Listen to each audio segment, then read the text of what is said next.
Alright, abusia. Good news bi aba what you say. Samre uko PM ewa Ashanti region Kumasi di anachese. Yewra John Dramani Mahama what you say. Ezobodo eyizu eyeza. Odimpuntu dwuma bi ebeba Asanteman mu. Na akwanya wo beyi no ebi befa santase ahodwo eni ada Kumasi mpatam what you say. Omo beye inner ring road no. One of the most Ebeka say very modernized. Ohwe plan no ewo o screen so na ohwe said the omuasi a layout no abusunya enya asem ketwa we ene eka se aban papa ayeden apa we ene eka se sebi NDC aban adwin MPP sebi adwin Asante for echenya MPP abusunya na dwanto no ankasa ato na ntuo Akachi MPP for some they should forget about 2028 elections because Nyama NDC for no Sebi. There is no way MPP will come in power now. Yenti in someone and Edwan for edituda. Yakoba ebetwas. Yebetimi enche obeye ekwan fofobia emfa krona mu. So Burkina Faso omo tracks ni articulator tracks yi bi wo ho a say for kroma de bia na accident say de nyame ya adom Japan for eba be support yen ama ye ekwan bebre bi wo ho a ebeboa yen ekwan no ye ba bebiem enti Kumase ye bete asemde papa na ekoni say dia na say in the next 3 years no Kumase ye benya asem papa ye bete asem papa na eho update na enra Finance Minister Yera Dr. Atoforsen the update ebrain ye betwa ho mfoni kakra achiro de wa sa project we ebesi aye enti Kumasi de wom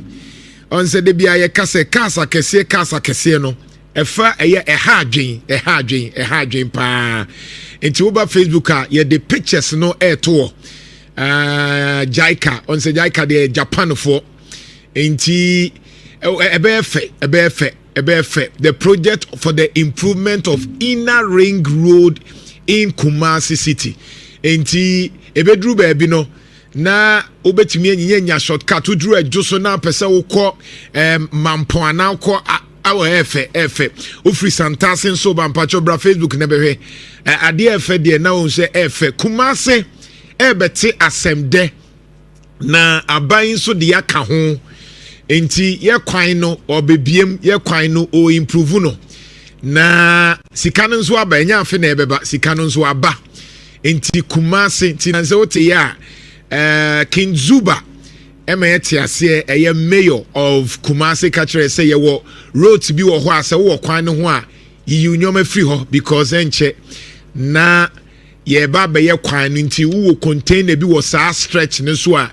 mpacho yi free ho we eye aban adwuma eye oman na adwuma ye ma container ye tro kachre say eye temporal na aban dachi aban ehia na we free ho nti say there ahojo they say intercession eba kama from Santasi ebebie kwan ni mu oh say Kumasi ati asem de oba Facebook a ye de bebre ato a say efe papa Japan for and support here with this particular project enti the etienne say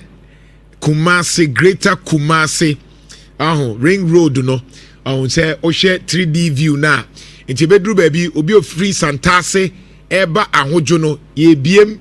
ama ekwan ni mu ada ho kama because to be na traffic no do so e wo saa ekwan no so enti update ewo ho a free Ministry of Finance enra Yera Dr.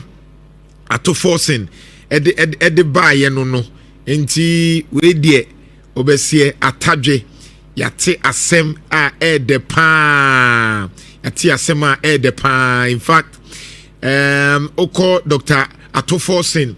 ne ade na efo mpacho mehebi Kumasi be efo Greater Kumasi be efo ekwan ne ba be efo that's right any we dia asemasi Enti mame nkenkan Dr. Cassel atofo sen ono ninsema o share enra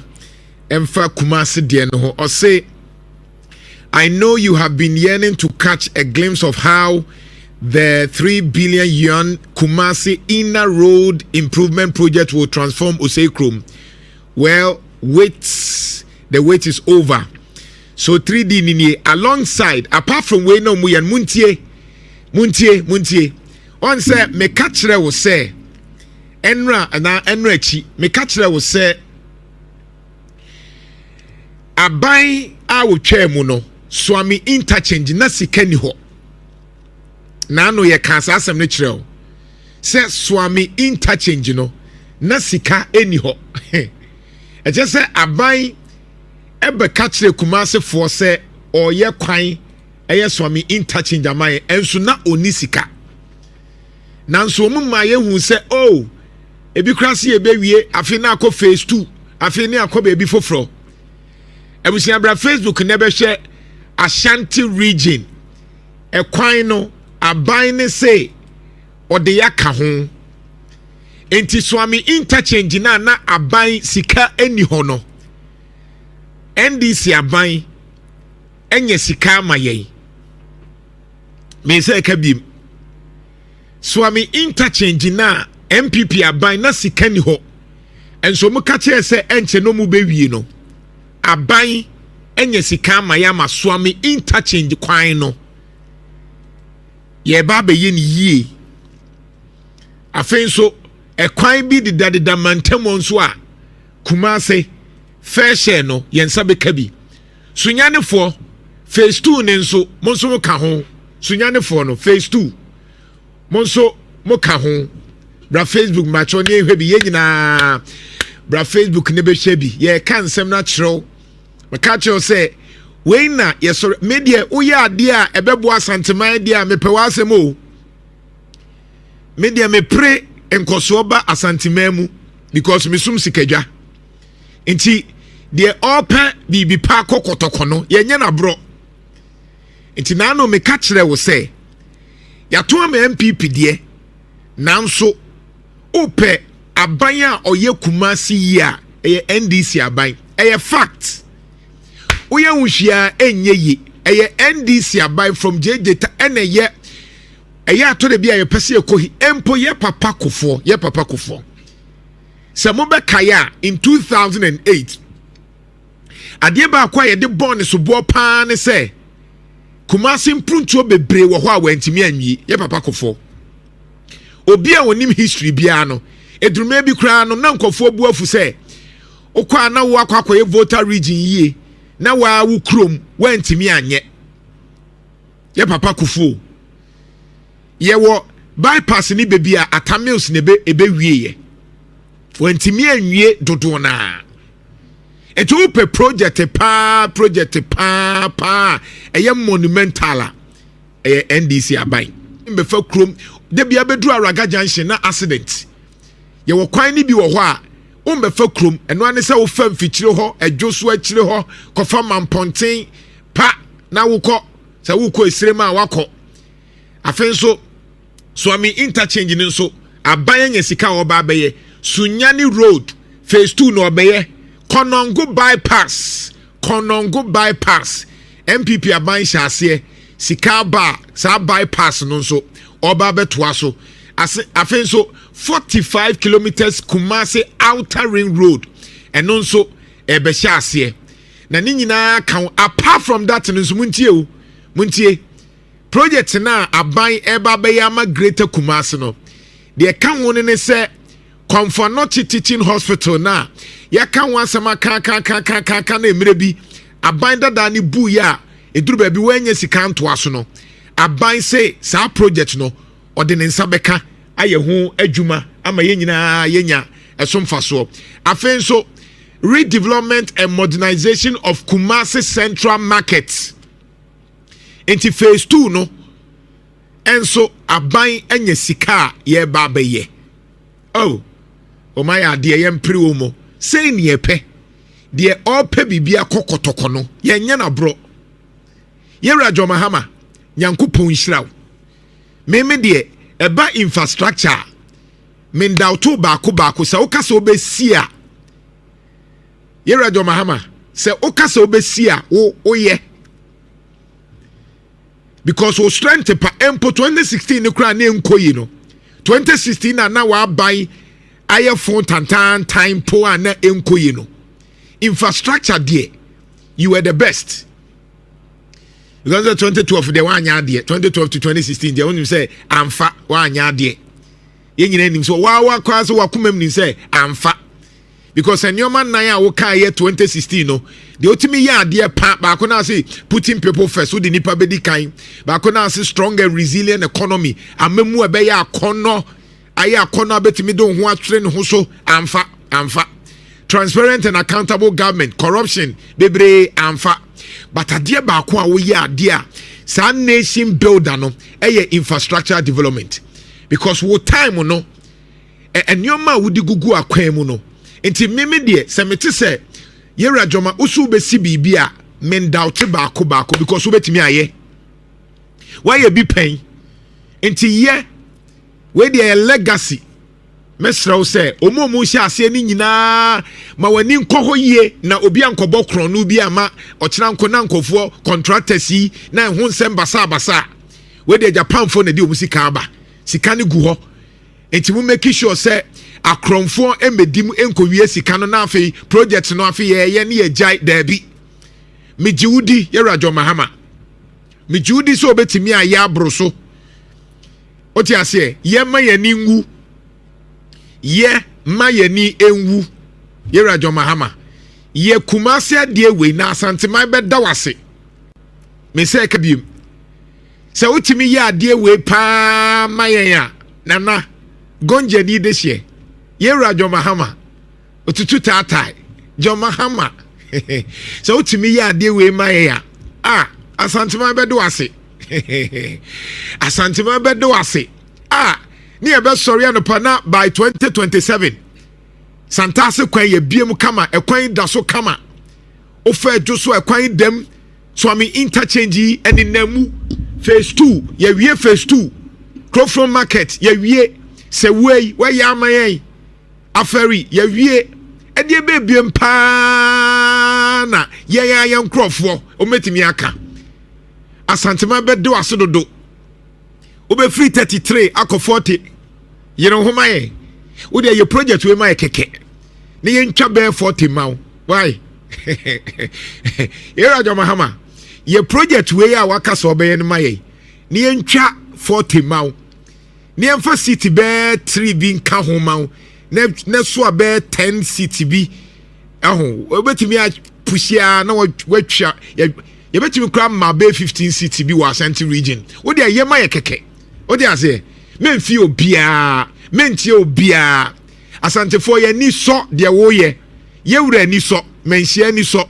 obia ni so se wo di mpuntuo na eba eni nti ye Asantefo wo be se de ope bibia kokotoko no ye nye na bro ye pushi no nti media no pay eni gsm ne se so ami interchanger ye wura na akufo ado kan se ye ni bewu baako no se de ma ye ni nwu oho se wa ye project no na oba mi ankasa matumika sa da no mi na me ye MC mentanya political MCs but sa project wotimi ye wie a that day no mi ameye MC mo pekura mamuntia meka na mababa da wase mi amehye white oho so wotimi ye project we ada beba no mi amehye white na me da wase wie a me de me ho atoto form na maka se mo piao akwa pano kwafo wadi kakra hu nokre nti Asanteman de obehye wa namu no na ye piano so ye twa ne be from 33 to 40 city na wanya 7 no ni ama be 10 bi yesefa as your legacy simple eni gsm na make no aban adwumadie ni so be mani ho atono wa wutie mitie we MPP ni me say ba mom so we MPP ansa wuti say ya eya wo ya wakoma ya wo ya wantimi anya no bi ba be say ya wo ya na me kama na hyew we MPP ni a me kama na hyew minim say ahaw atwe wakoma ba me pese me kan atwe wakoma na wo hu say na mo wasa akwanya na nka metimi ayama na yeyie ba mo di Asanteman di agro because you thought say Asanteman die ye de any t-shirts Asanteman die omuntu man di se da sana na ye mo won say wo te sa asem wi wakoma yaw ye MPP ni won say obi a wonto ma no no yera John Mahama ye so ono kra de onya Asantini yera John Mahama ye nyina anim so ofiri Gonja onya Asantini on time tena ha ejom na enwo ye MPP fo amuti sa adwom no ejom a amuti mu no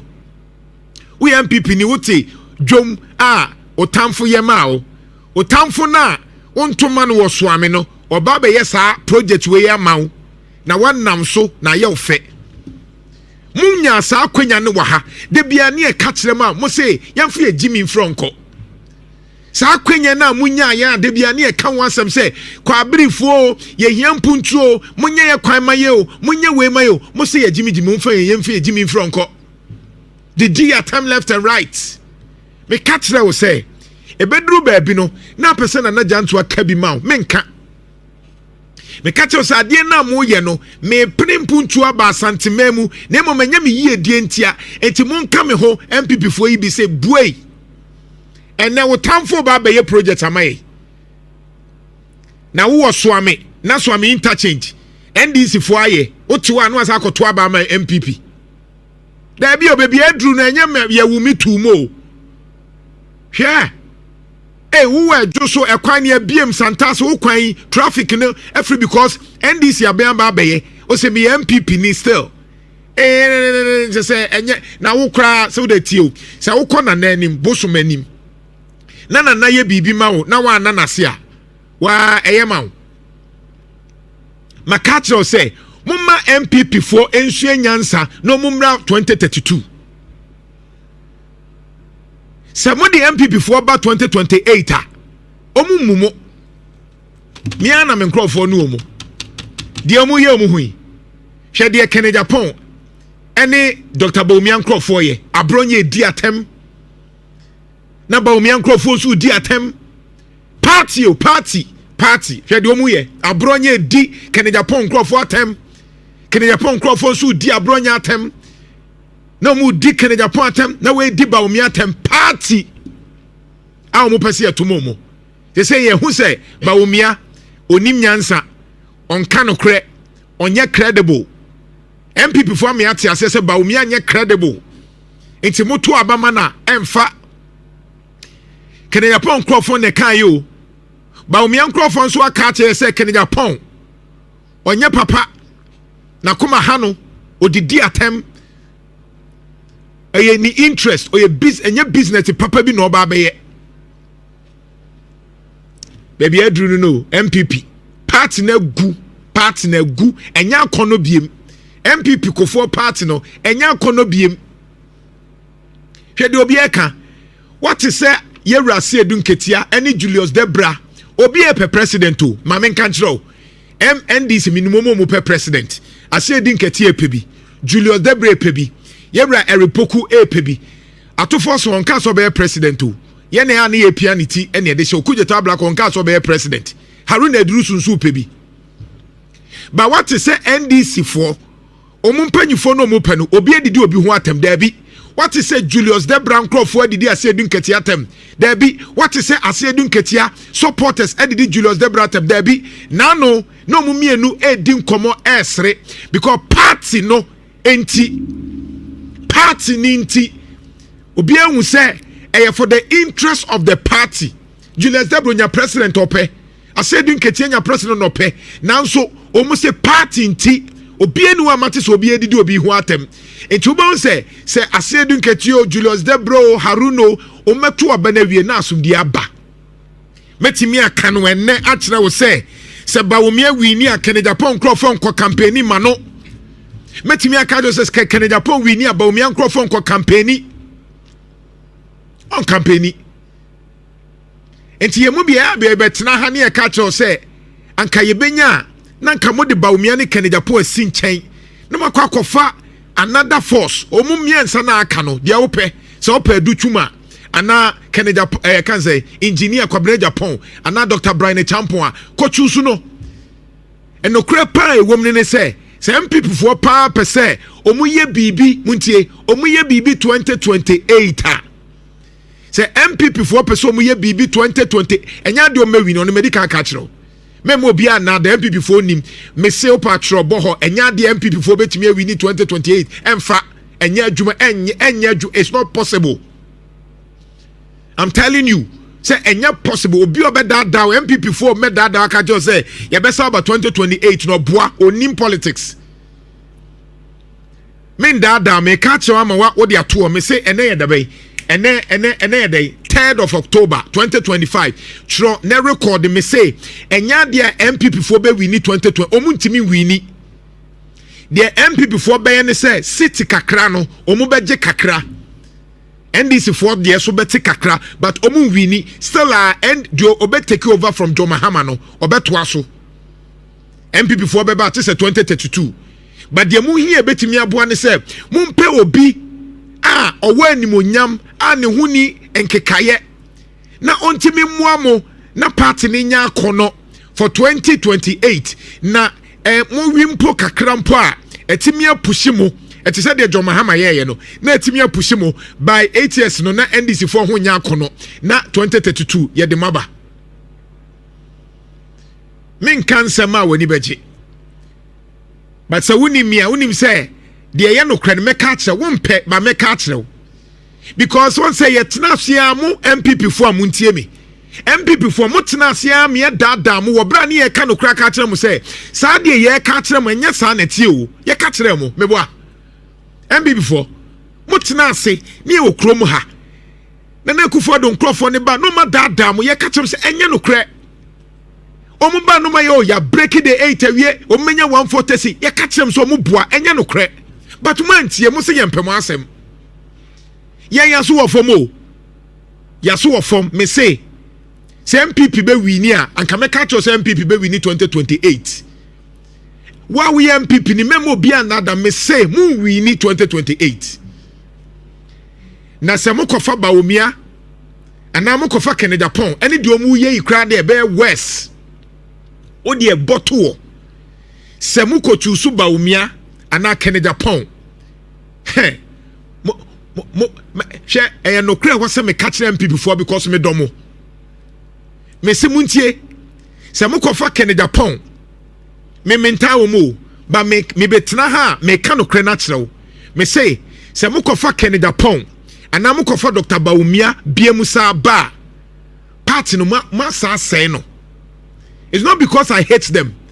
but I'm saying say Kennedy Japan Crawford ne Bawumia atete omu ho omu mienu ama party no kra ye west enti se wo kofa na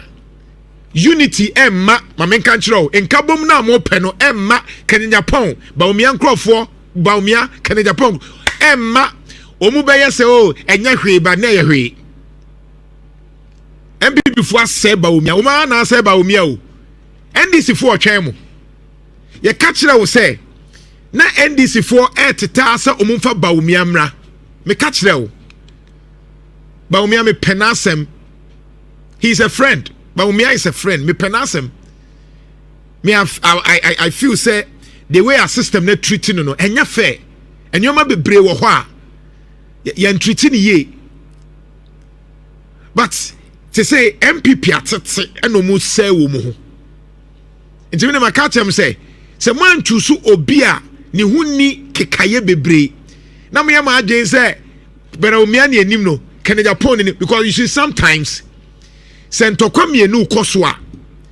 etore bia wo gifiri omu nyina ansem o se ne magye obi ankona de ma obi foforo sane ekonto so obi kontokwa na wo kan na wontie a no agye se ne wonyam ne tumi na from nsem na mo de ma obi foforo na nipa no bo se nipa na ye ni yie Chana Ghana for cheye Ghana for realizes that the MPP for ye nkoye no mo ye de mo gi tumi no sit no mo gi ye say de ama we etu be ko MPP stronghold no obekọ MPP stronghold no ni agye ne de ama NDC baby NDC nwi ni da no no ma gi no mo de akwa akoma we and na make cancel because na Friday me mo hu nyoma ekoso party na MPP party kakraka no ata panyin nim party no emu ye ka nanse na mini JFK eji atum say party na say how many times na catch us say party na tete but ne ka ye mo obi achem so ye kana na Akufo do asema kofo say yenya ne amu yenkuyan because what tete ya na papa ne de no aye e na papa no ye den mo am party na mo hu say na Akufo do agu party no mahu mo tena ho a ye ka chem say na Akufo do obegu party no mo amfi me afei na say e fe kire mo se mo ye debt restructuring yesi mo nyai mo say o memfa mo ye fe ensem hunu mfiri onko me boa mo ye debt restructuring ye ka kire mo ye den mo anya hwe Radi Nyankopon na yera na Akufo Addo say after 9 months no afi no ba be ka kire ye Ghana bibi mpacho fato so maye ye debt restructuring na ye ka say e haye no na MPP for brofo akese no mu ka kire ye na yera na Akufo Addo ono ankasa after 9 months on say papa ne any day so be ka I'm sorry any day ade a wonim ye pa no I'm sorry onim ka onim ka tinana Akufo Addo afi no ka che debt restructuring was my darkest hour lives were shattered yera Akufo Addo o say sa enkofo esika na da banka ye nyoma bi ma enkofo life nkofo nkwa eye basa after 9 months na Akufo Addo papa what the Ghana for abroad do nana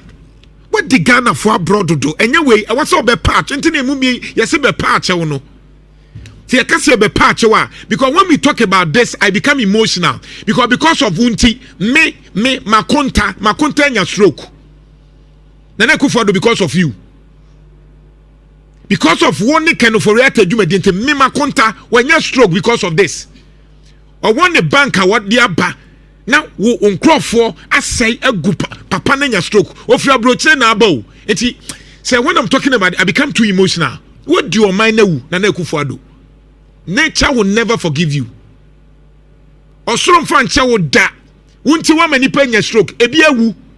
enkokrafo etisi mu ekọ campaign se fu yesika maye kan ofori atamfi yen afina ba be ka se na ye ade a ehawo ahaw unni atenka yewra Akufo Addo papa na unni atenka sa no kure man kan kire wa emmoame udi ni pewu ankasa afina after 9 months went to me and patch after 9 months na ukosi abrofo na wo ka kire mu ana na won kan kire yen ukwa Europe no na akọ kan sa ade no ana no amegina Ghana ha my fellow Ghanaians we dey me paacho ba akọ abrochi anu akọ keka na debt ro ahwan na de no hwe papa me srew abufo wo system ni mu nti wo be keka ni say ya wan hwe ya na obi akọ akọka sa atia wo ida so obe mia wan na so obe paacho me say wunti makonta enya stroke because of wo o ma nya sika anya o madru minim retired nurses judges a wunti abomu yare na opesika ba ko pesika e de akwakoye na operation but okọ bank yesi emfa ma no unti kama wuye because of onyoma wuye nti kama groups papa wabo bra fa ni pa fie duru bebi o say oni sikampo e no they are contributing for the first time in the history ni enya a certain past chief justice been tensi akrachefo ekọ demonstration because of unti samne na ne eka no ade no wan paacho samne na ne eka se wu prayer no mo se e necessary evil MPP muntie makachre mo ne bia muntie ba me de ana me kansem na ya na ye dachi ntia me kato wonne ontia se ba dachi obesa reference na na janto akai muntie mo party no se mo pese eyeyi a mo pese eyeyi a mon kan kire ye papa na Akufo Addo se for now omia na no because anytime you be kasebiano na konya ni ekro mo party no problem kese pa nya Dr. Bawumia o na Akufo-Addo mo party no ne party ni nya kono ne kase pa no na Akufo-Addo wona say mo party no ma ne mo wiawia party no munim de make ba muntimi nka me meka ebisa me calling no menya de obepa me nkasa pema asem me hu ahi pa but the party na nya kono a mo struggle Bawumia ne Kennedy Japan Crawford di omu ho atem no because na Akufo-Addo eje party ne bosso obeye president no omo obi anka bi onye kenofori atanye gabi o kire da akoni na busuafo yi a omuwo influence kakra yemfiu party ne teteye MPC ntimi nkasa general secretary na busuafo ntimi nkasa no bia ntimi nkasa wo party nim say party ni nkoyie o ene munim sa anokre no afi de we papa afi na wo party o say bank nyoma na oyeye no mankofo uwie ye won say the problem is say in Ghana ho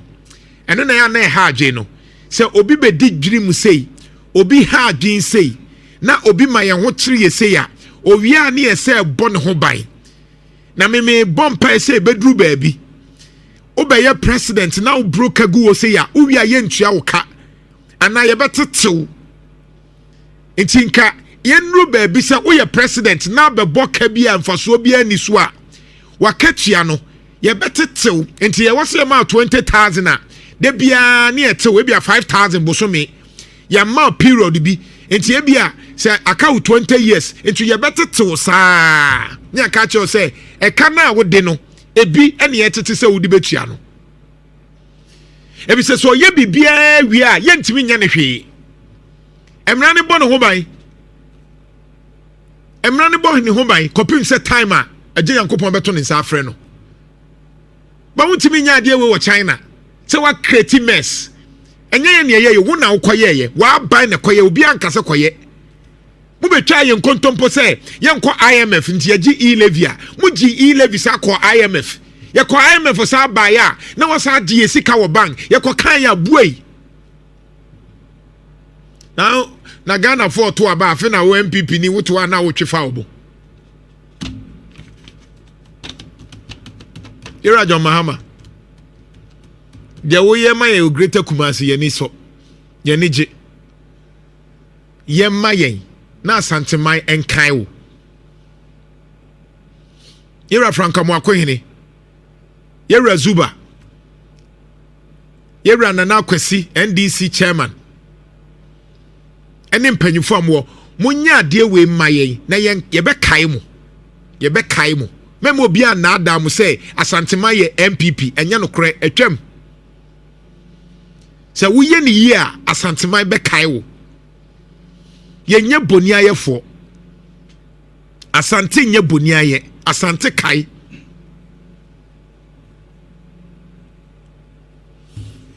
Ewe enti that is it what you say sanity into utie nsema ye ne nadwantoa editu edwa any analysis a oye ya utimu sampa NDC aban enuabere NDC aban sebi omo edwen nipa ho omo dwen asantefo ho de bia ye ka asantefo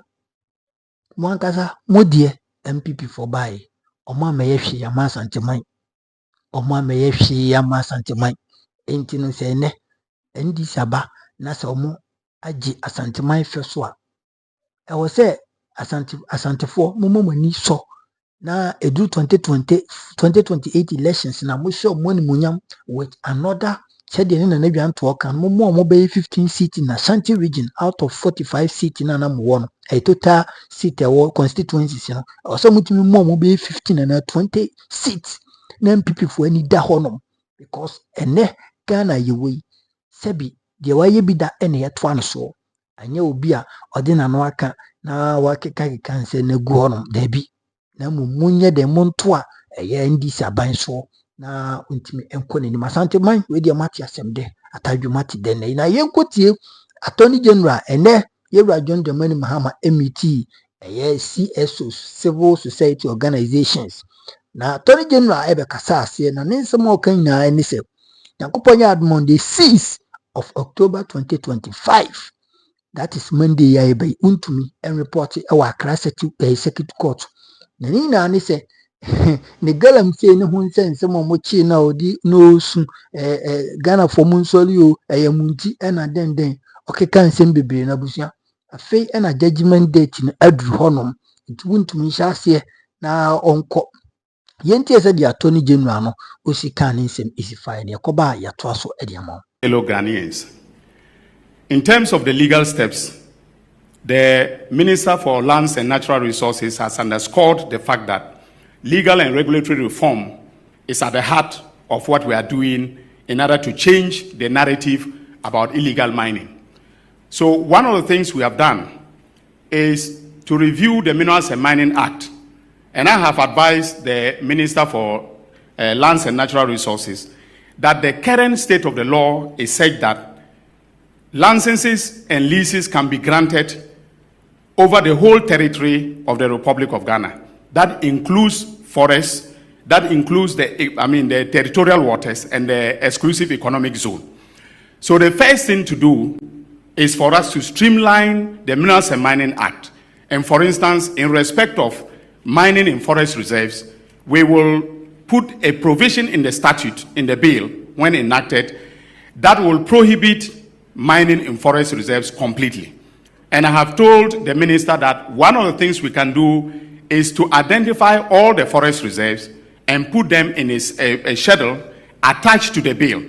and make it categorically clear that no license for mining activity or lease for the conduct of mining can be granted in respect of all the forest reserves attached to the statute. Now that means that at any point in time that the law, the position has to change, they have to go back to Parliament and then review the law, which makes it politically more difficult. Also, we have prepared an instrument that is LI 2505 in my office, and that will be laid in Parliament on the 14th.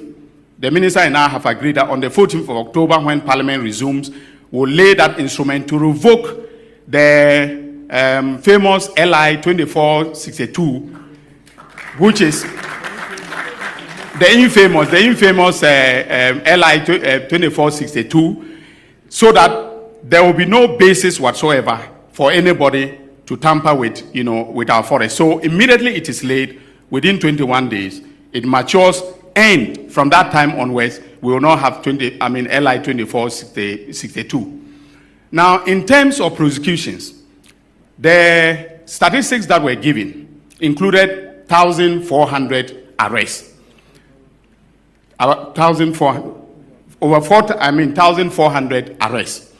Now, the biggest problem we've had with the arrests is the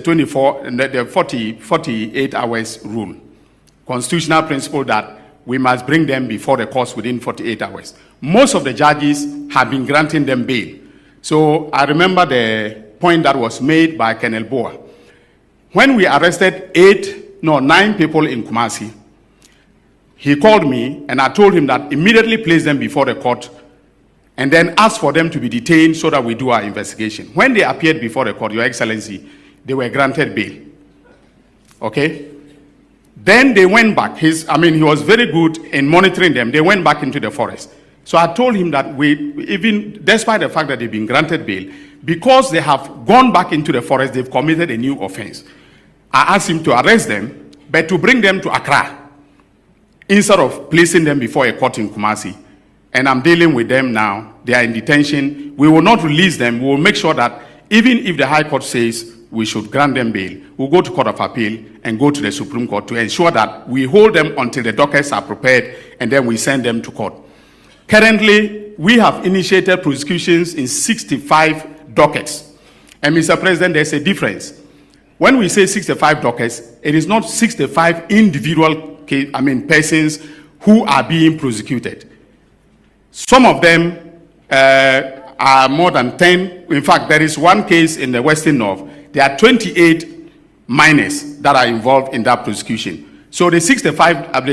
dockets, by my calculation, contains about 600 persons that are illegal miners that are being prosecuted. And I'm happy to announce that in 2002, the police conducted very diligent investigations in respect of Akonta mining. But the docket was hidden until we came to power. In fact, when we came to power and I started the investigation with the the Lands and Natural Resources Minister and the Forestry Commission, we were finding it difficult to get information. Subsequently, the police themselves owned up and presented the docket to my office 2 months ago. So as we speak, the charges against Chairman Wuntumi, Akonta Mining, and 5 others have been signed as I speak. Currently, we are waiting for him to be read his right to remain silent, etc. You know, before we've asked that he should be brought from, Kumasi. His lawyers asked that he should be brought on Tuesday, but I'm insisting that he should be here on Monday. If he doesn't come on Monday, I'm going to order for his arrest so that he'll be brought to Accra. His rights will be read to him, and then we can start the prosecution. We have also put in place certain measures to ensure that the prosecution goes faster than normal. We have approached the Chief Justice, who has agreed to assign specialized courts for the prosecution of illegal mining cases. And I have laid before Cabinet on Tuesday. Cabinet will meet and approve the Public Tribunals Bill, which will go to Parliament on a certificate of agency. And if by December the tribunals are in place, most of the circuit tribunals will be given exclusive jurisdiction to deal with mining cases. And we will appoint the chairman and panel members of the tribunals, give them timelines beyond which they should not carry a case. So, for instance, we will insist that every mining case should end within 6 months. If there are reasons for you to appeal, that is fine. But the tribunal must deliver its verdict within 6 months. Currently, we don't have those statutory timelines in CI 47, that is the High Court Civil Procedure Rules. So I want Parliament to help me to put those timelines in the tribunals bill so that the tribunals will do the cases very fast. So, Mr. President, this is where we are in terms of the legal steps. And as I said, law enforcement, regulatory reform is at the heart of what we are doing. And we will not spare any person, you know, in terms of the accountability for their destruction of the environment. Thank you very much. Very much. All right, abusinya enti ensem no eno no. Enkofo bi to besa e wo Ghana ha. Enkofo bi to besa e wo Ghana. I'm telling you, me na make a chew. MPP for. When we na dwanto ansem o kan MPP NDC for ahye de wo. Eno mo te baby, eno mo hwe MPP for. Omunyi ayese sebi bosum fidie ena abo na begina ho ena se wo didi no ohuru no osa na obennyeme ne ho oti akira na utimi ode za abo we ebe kamia no no ye be feed down mo de wo no ento hwe sa na MPP for ayo abo bi be wu na ne to aka bode asenkese bi besia na frank asiso enti MPP for monyere mo na mo nto mo panko na monyere mo ho na monye na aboro nyanke kanse hunu saa mo beti moni no na 2028 elections na so hwew afam kon ho what you say because munye ready say mo be keka mo party abom munye ready say mo be put yourself together na mo make sure say Ghana sebi atoma kuma so na mo ngaza bu party kwa na muntimi nyi ahoya any sebi any brebre any sekadie any sebi mo kan say any bre any adwemboni na ahye bu party ni mumma enti asa me party na gija no na do dan kwa kufado na ye me the person na dwanto a e ka say this man is never remorseful on gin funso ntum da onunu hu bibi oye ho hwe se de obi si di o my Ghana ni hwe de odi o my Ghana enso otifie a odidi order onye na adwun se obe wota even one statement of apology or the baba na do dan kwa kufado nye na adwun se because adwun se he is bigger than Ghana. He's bigger than Ghana. abusia bibi nti amemfa wo nsi mɛsɛ sɛ wobɛkyerɛ w'adwene comment section na wa like na wa share na foforɔ nyɛ bi ahwɛ makra bye bye.